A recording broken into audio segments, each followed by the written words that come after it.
मित्रों, दिल्ली की राजनीति में नई राजनीति का दावा करने वाली पार्टी की शराब जो जो पुरानी होती चली जा रही है, उनके असली चरित्र का शबाब खुद ब खुद उभर कर सामने आता जा रहा है। अभी कुछ दिन पूर्व आप लोगों ने देखा था कि एक स्टिंग ऑपरेशन प्रकाश में आया था, जिसमें इस घोटाले के एक आरोपी ने बहुत सी बातें कही थी जो अपने आप में बहुत कुछ रहस्योद्घाटन कर रही थी। आज यह महत्वपूर्ण प्रेस कॉन्फ्रेंस, जिसमें दिल्ली के प्रदेश अध्यक्ष जी भी हैं, सिरसा जी भी हैं, हम लोगों ने इसलिए बुलाई है कि आज से सोशल मीडिया पर कई जगहों पर एक स्टिंग ऑपरेशन का वीडियो बहुत प्रखरता के साथ ऐसी खतरनाक और घातक बातें कह रहा है। मेरे विचार से उसको देखने और समझने के बाद किसी भी प्रकार के बचाव का स्कोप नहीं रह जाता है। इस स्टिंग ऑपरेशन में इस घोटाले के आरोपी नंबर 9 अमित अरोड़ा किसी व्यक्ति को इतना विस्तार बता रहे हैं कि किस किस प्रकार से किस कंपनी को कितना पैसा लिया गया, एडवांस में पैसा लिया गया।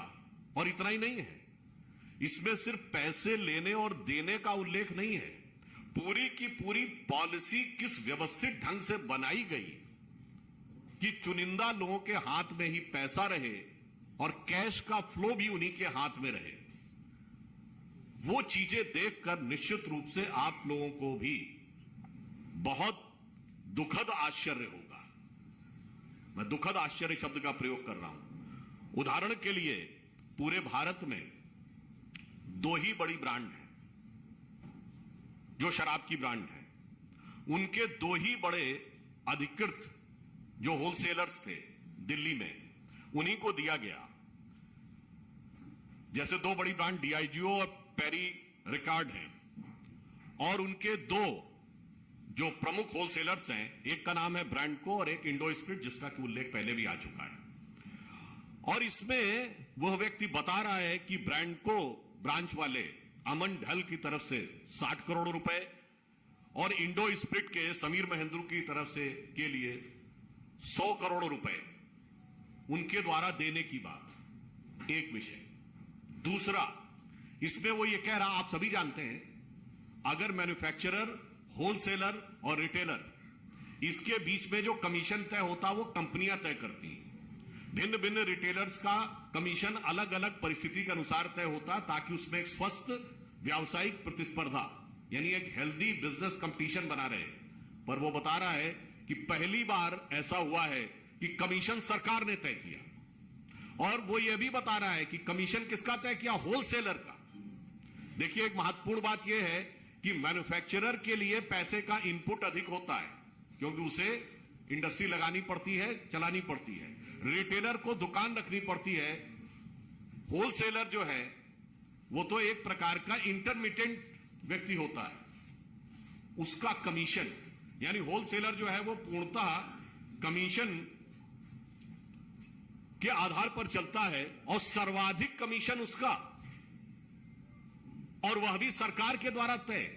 और इसमें वो ये बता रहा है कि कमीशन लेने का औचित्य और आधार क्या था और किस प्रकार से वो पैसा लेकर बाकी लोगों को दिया गया। और इतना ही नहीं, यह भी दर्शा रहा है कि शराब के इस घोटाले के आधार पर लिए गए पैसे का गोवा और पंजाब में भी चुनावों में उपयोग किया गया। और इसके अतिरिक्त यह भी उसने बताया कि 5-5 करोड़ रुपए तक की फीस मिनिमम निर्धारित की गई। और यह वो हम नहीं बोल रहे हैं, जो अवेलेबल वीडियो है आज, जो दिल्ली में सर्कुलेटेड है, उसमें वो कह रहा है कि 5 करोड़ इसलिए रखा गया कि छोटा मोटा प्लेयर आने ना पाए। जिनके पास 80% बिजनेस है उनको 5 करोड़ देने में कोई समस्या नहीं होगी, जबकि मूलतः यह पॉलिसीज जब अन्य राज्यों में बनाई जाती है तो इस आधार पर बनाई जाती है कि छोटे छोटे व्यापारियों को भी काम करने का मौका मिले और प्रतिस्पर्धा करने का भी मौका मिले।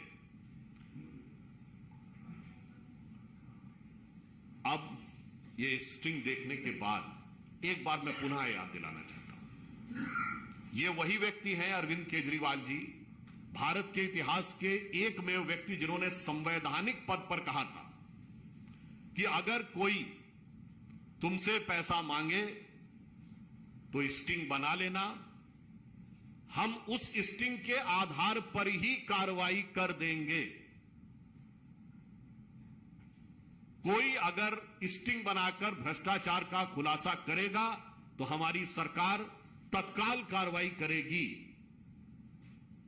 कहां गए वो वचन 7 साल पहले के बोली गई वो बात, और ये बात स्टिंग में आपको देखने के बाद और अधिक स्पष्ट हो जाएगी। अब हम यह कहना चाहते हैं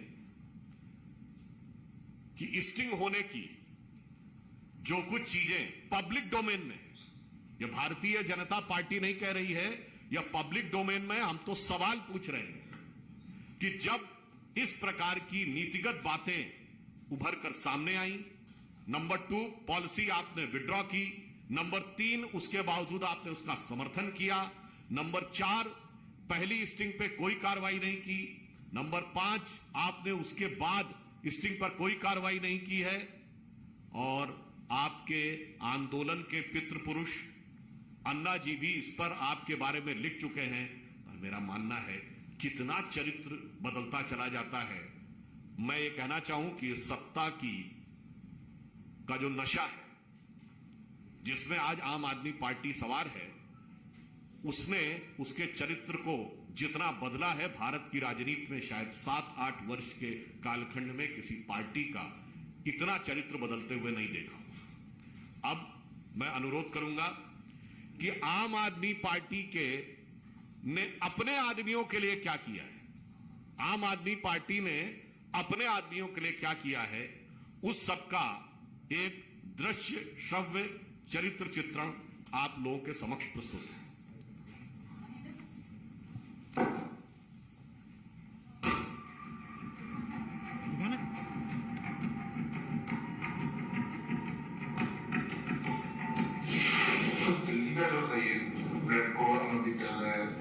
उसके बाद दिमाग स्प्लिट वाला माफी वाले ऐसा जब आप बताएगा कि ऐसा है स्प्लिट वाला तो 100 रुपए मंदिर करते हैं, वो तो कहते थे सर अपनी ज्वाइनिंग की है, तो अपनी ज्वाइनिंग की है, ठीक है, तो सब कोई बोलते थे कि सबसे बड़ा धंधा चाहिए बस था।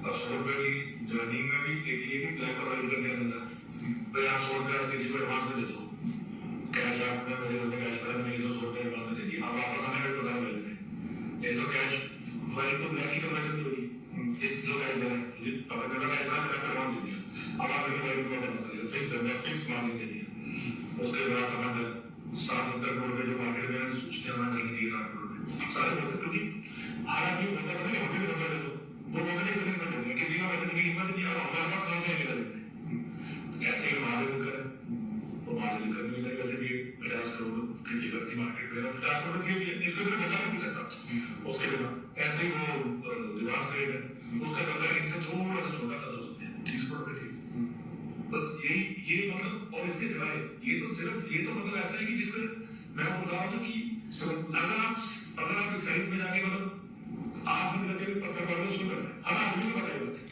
मतलब इसमें कुछ है ही नहीं है, मतलब इधर नॉर्मल इन्फॉर्मेशन ऐसी ऐसा मतलब तो कभी सुना ही नहीं था कि ऐसा भी हुआ है।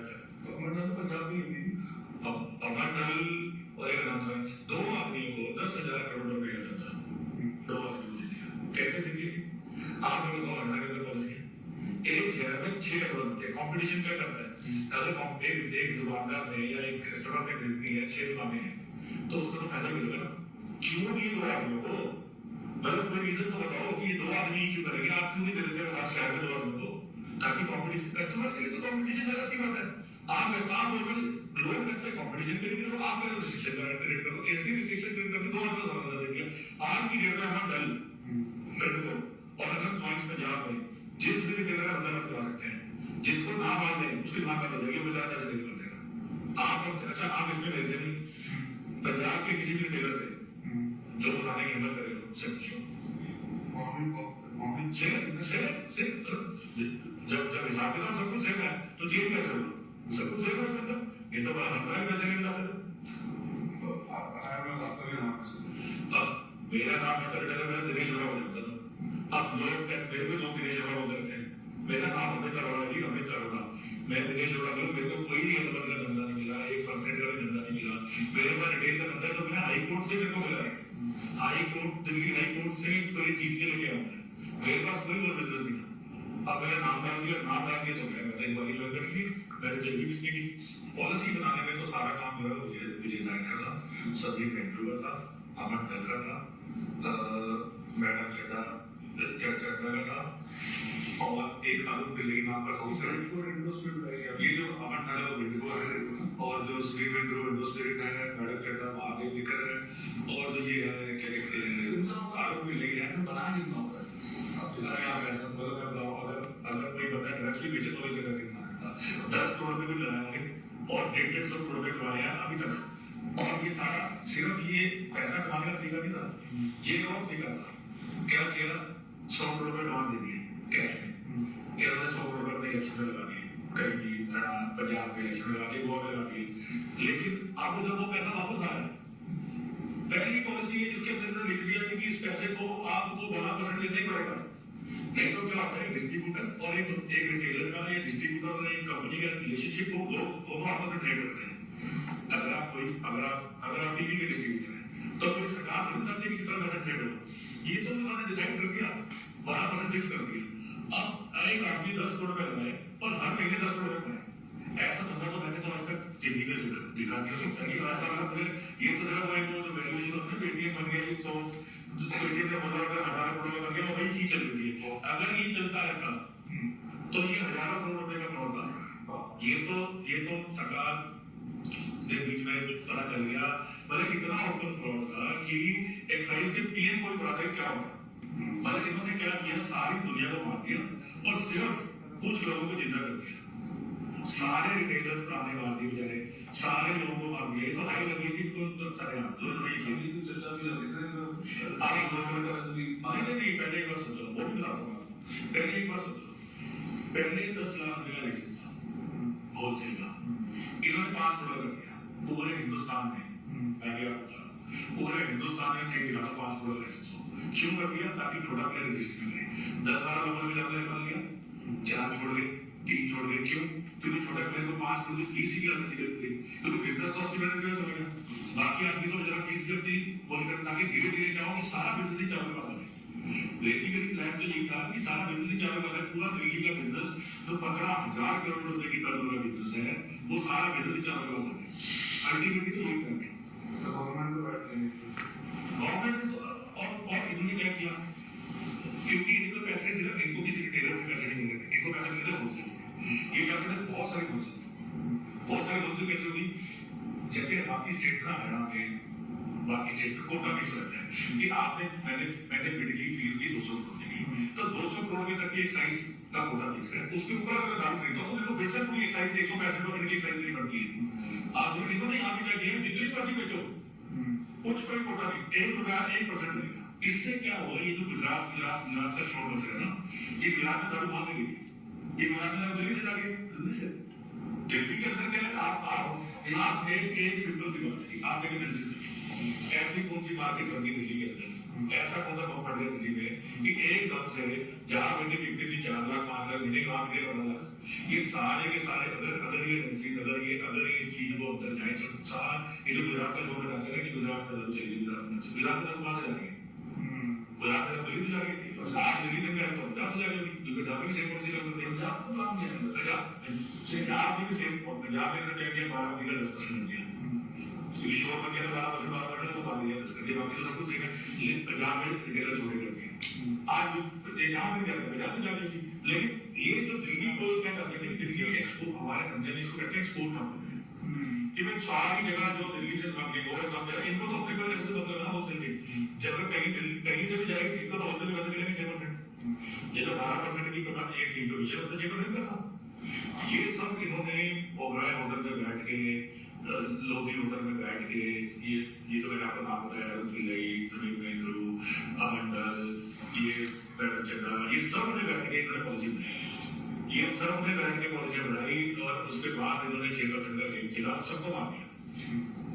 ठीक है, सारे सिर्फ L1 के ऊपर पॉलिसी बताई। सिसोदिया तो किसी ने बनाया सरकार ने।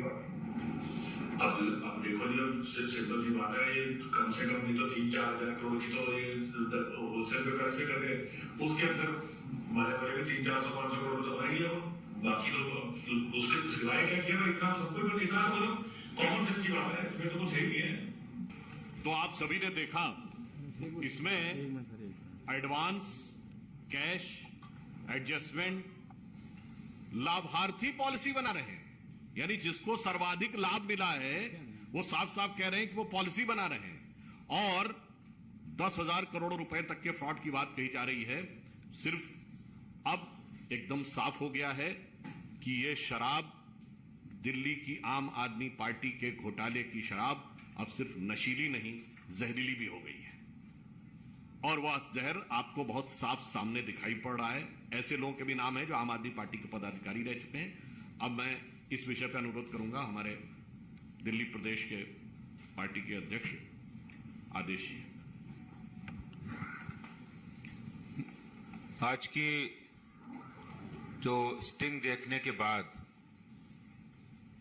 जिस तरह से स्टिंग में जो बातें कही गई है और हमारे राष्ट्रीय प्रवक्ता आदरणीय सुधांशु जी ने जो बातें कही हैं, उससे ये बात बिल्कुल स्पष्ट हो जाती है कि केजरीवाल सरकार की एक ही है नीति, हर रस्म निभाएंगे भ्रष्टाचार की रीति।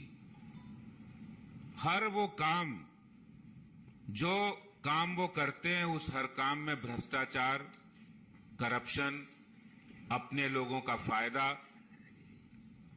कैसे उन्होंने दिल्ली के राजस्व को हानि पहुंचाकर, दिल्ली के राजस्व की लूट और चोरी करके उन्होंने जो राजस्व 165% आता था, दिल्ली में शराब की बिक्री 15,000 करोड़ रुपए के लगभग होती है, 165% राजस्व दिल्ली के खजाने में आता था, उसको घटाकर 1% कर दिया, क्योंकि वो सारा का सारा पैसा जो दिल्ली के खजाने में आना था वो शराब के गिने चुने ठेकेदारों को फायदा पहुंचाने के लिए और उनकी मार्फत अंडर द टेबल कमीशन, दलाली लेने का काम आम आदमी पार्टी ने किया है। स्टिंग मास्टर का स्टिंग हो रहा है। आज पब्लिक डोमेन में दूसरा स्टिंग घूम रहा है। पहले स्टिंग में भी बहुत सारी बातें स्पष्ट थी कि कैसे 2% से 12% किया गया, उसमें से 6% उन्हें खुद लेना था। कैसे उन्होंने ब्लैक लिस्टेड कंपनियों को भी ठेके दे दिए जो अपनी बनाई पॉलिसी थी। कैसे उन्होंने कुछ चंद लोगों ने मिलकर, जिनको फायदा पहुंचाना था बड़े प्लेयर को, उनसे मिलकर सरकार ने पॉलिसी बनाई उनको फायदा दिलाने के लिए और खुद फायदा लेने के लिए। और दिल्ली ही नहीं, आम आदमी पार्टी का ये मॉडल बन गया है कि पंजाब में उनकी सरकार आई तो पंजाब में भी वही मॉडल बना दिया। पंजाब में भी उन्होंने 2 बड़े प्लेयर को पूरे शराब का ठेका दे दिया, L1 दे दिया, और उसमें हजारों करोड़ रुपए उन्होंने बनाए। मुझे लगता है केजरीवाल सरकार ने ठानी है भ्रष्टाचार की हर रस्म निभानी है। जितने भी भ्रष्टाचारी करने के रास्ते हैं, दलाली है, वो सारे रस्म अरविंद केजरीवाल सरकार निभा रहे हैं। और अब वो कोई भी नियम कानून नहीं मानते, नहीं मानेंगे नियम कानून, ना ही मानेंगे सीवीसी। अब तो हम चलेंगे डीसीसी, यानी डायरेक्ट कैश कलेक्शन।